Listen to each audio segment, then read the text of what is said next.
নাস্তিক মুরতাদরা আল্লাহকে বিশ্বাস করে না, নবীকে বিশ্বাস করে না।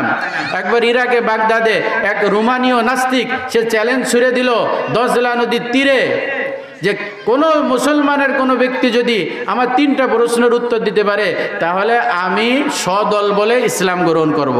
কয়টা প্রশ্নের উত্তর দিতে পারলে? 3টা প্রশ্ন উত্তর দিতে পারলে। মুসলমানদের ছোট্ট বালক নু'মান বিন সাবিত ইমামে আজম আবু হানিফা রহমতুল্লাহি আলাইহি ইরাকের দজলা নদীর তীরে চ্যালেঞ্জ গ্রহণ করলেন। যখন চ্যালেঞ্জ গ্রহণ করলেন হাজার হাজার মানুষের ভিড় পড়ে গেল নাস্তিকের বিপক্ষে। মুসলমানের একটা ছোট্ট বালক 14 বছরের বয়স নু'মান বিন সাবিত ইমামে আজম আবু হানিফা রহমতুল্লাহ আলাইহি চ্যালেঞ্জ গ্রহণ করছেন। সংক্ষিপ্ত বিষয় হলো যখন চ্যালেঞ্জ গ্রহণ করছেন ময়দানে উপস্থিত ওই রুমানীয় নাস্তিক পণ্ডিত সে বলে যে ও ইমাম আবু হানিফা ও নু'মান বিন সাবিত 3টা প্রশ্নের সর্বপ্রথম প্রশ্ন হলো তুমি বলো তোমার আল্লাহ এখন কি করে? প্রশ্ন কি? তোমার আল্লাহ এখন কি করে? ইমাম আবু হানিফা রহমতুল্লাহ আলাইহি বলেন যে প্রশ্ন করে সে ছোট হয়, যে উত্তর দেয় সে বড় হয়। যে উত্তর দেয় সে কি হয়?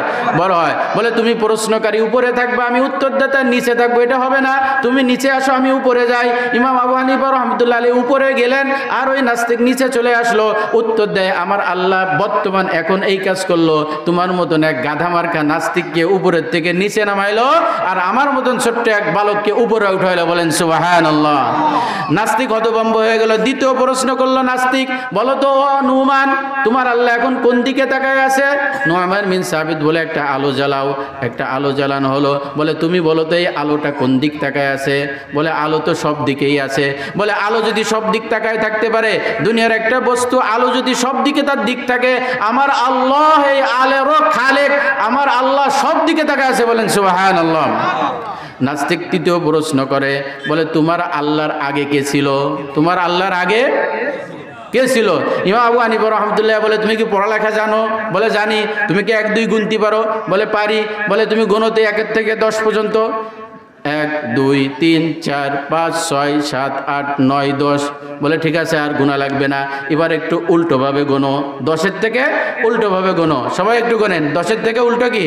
10 9 8 7 6 5 4 3 2 1। এরপর কি? একের আগে কিছু আছে?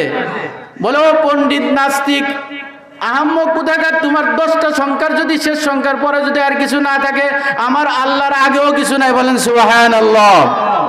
আমার আল্লাহ এক। আল্লাহ তাআলা নিজের পরিচয় দিয়েছেন, কুল আল্লাহু আহাদ আল্লাহুস সামাদ লাম ইয়ালিদ ওয়া লাম ইউলাদ ওয়া লাম ইয়াকুল লাহু কুফুয়ান আহাদ। আল্লাহ এক। আল্লাহ কি?